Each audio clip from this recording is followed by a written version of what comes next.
And joining us now is Leon Panetta, a former Secretary of Defense and CIA Director and White House Chief of Staff, among the many titles.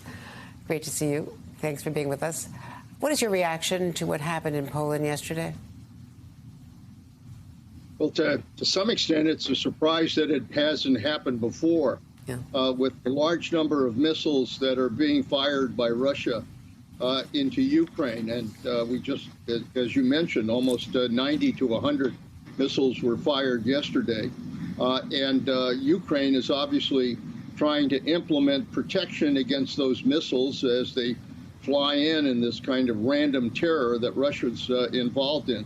So I'm not surprised that something like this has taken place. I'm glad that it was handled with responsibility in the sense that it had to be investigated. It had to be determined exactly what occurred here.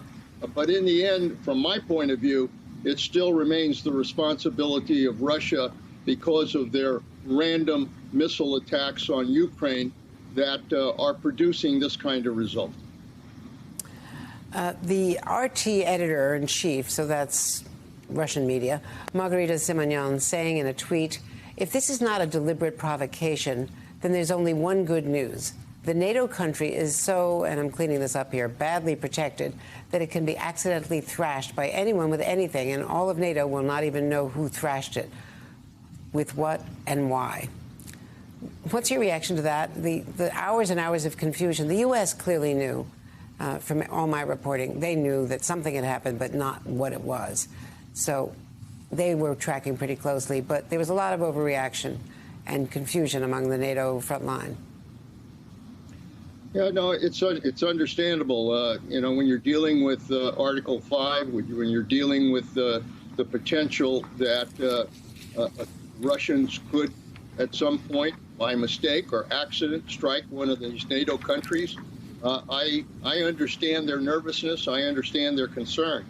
I hope that what comes out of these events is that the United States and our allies recognize the importance of developing a very strong air defense shield, not only in Ukraine, but also in the adjoining NATO countries. I think we have to act to try to protect these NATO countries from the possibility that an accident like that could occur again, in order to give them some sense that they're being protected as well.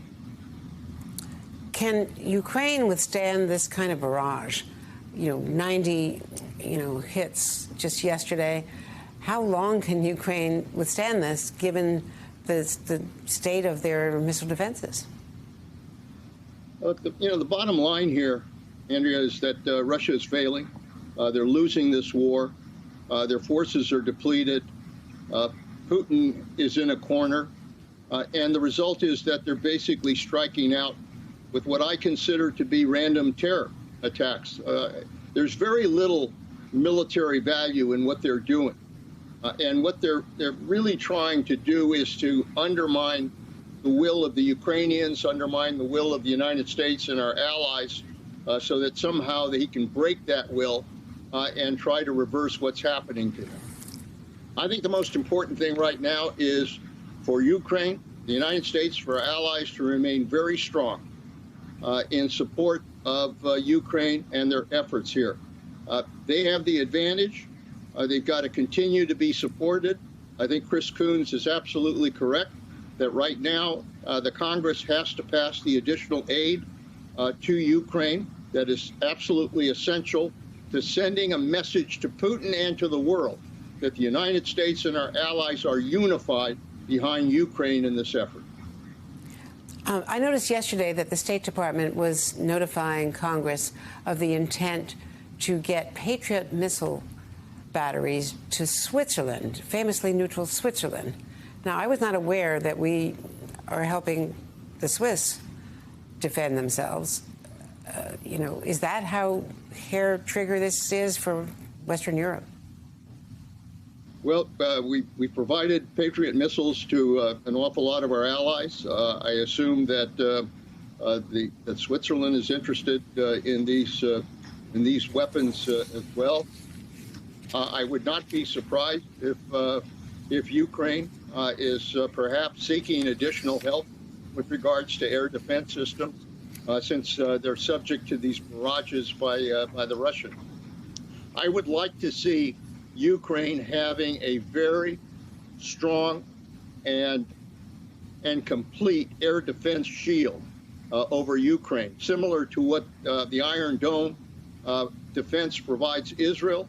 I think that same kind of system ought to be provided to Ukraine in order to make sure that the Russians are not successful with these barrages of missile attacks that they're trying to conduct. So it could be that these Patriots are intended to eventually be transferred to Ukraine, but they don't have Patriots. Ukraine does not yet have Patriot batteries, as far as I know, from the U.S. That's right. And I think, everything, frankly, should be on the table for consideration in light of what Russian tactics are now, which, as I said, are nothing more than random terror attacks to try to break the will of the Ukrainians. We have Grozny as an example of what they can do when they carpet bomb. Leon Panetta, thank you very much. Great to see you. Thank you.